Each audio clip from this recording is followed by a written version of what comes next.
Me here this afternoon. Get in close. I've got about 25 to 30 minutes worth of remarks. Thank you. Just kidding. I want to thank you all, first of all. I'm Mayor Jon Nehring. I want to thank you all for braving the cold afternoon and coming out here to celebrate with us.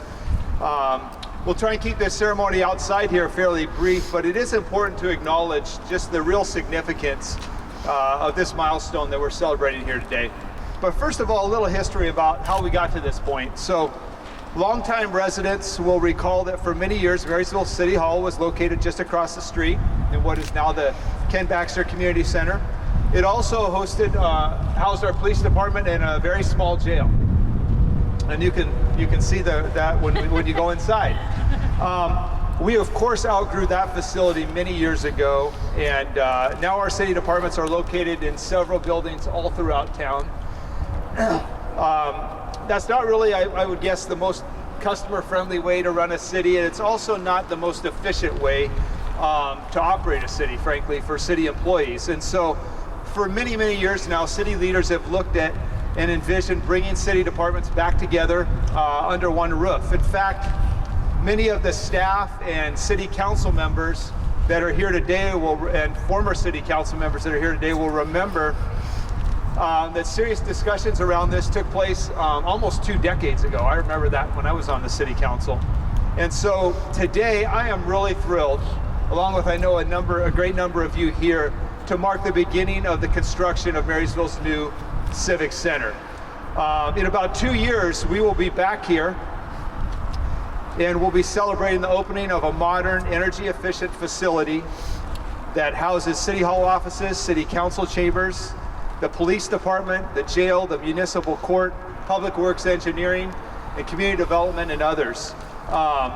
It'll be a welcoming space, a public space that will include a lot of great amenities that you can see inside there that'll serve our community for many, many decades to come as a one-stop shop and a great community gathering area. So I would like to say, as we start thanking people, we should thank the Marysville voters first.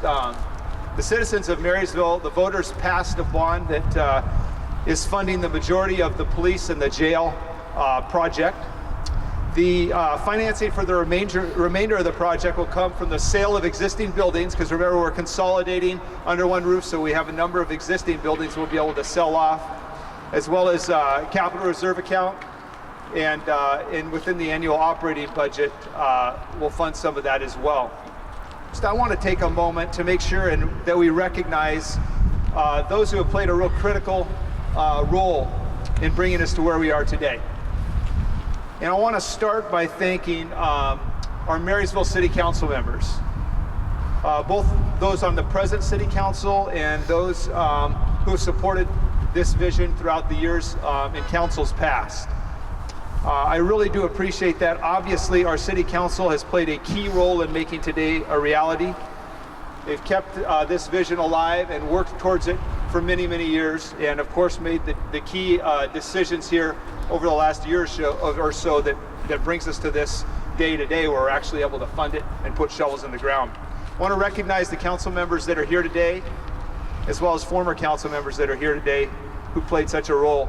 Councilmember Mark James, and if you'd raise your hand when I call your name, and we'll hold the applause just till the end. Councilmember Mark James, Councilmember Steve Muller, Councilmember Tom King, Councilmember Michael Stevens, Councilmember Jeff Vaughn, Council President Camille Norton, and then I don't believe Kelly Richards, our newest council member, was able to make it, but he's our newest council member. And I want to recognize also former council member Donna Wright, who's right up here up front. Donna has been around for this entire breadth of this journey from vision to now, and Donna served many decades on the city council and served faithfully, and I want to thank her for her service and her role that she played in this as well.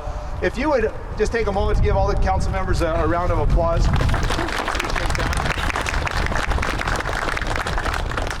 I also want to just recognize a couple other elected officials in the audience, Judge Gillings and Towers. I saw both of them.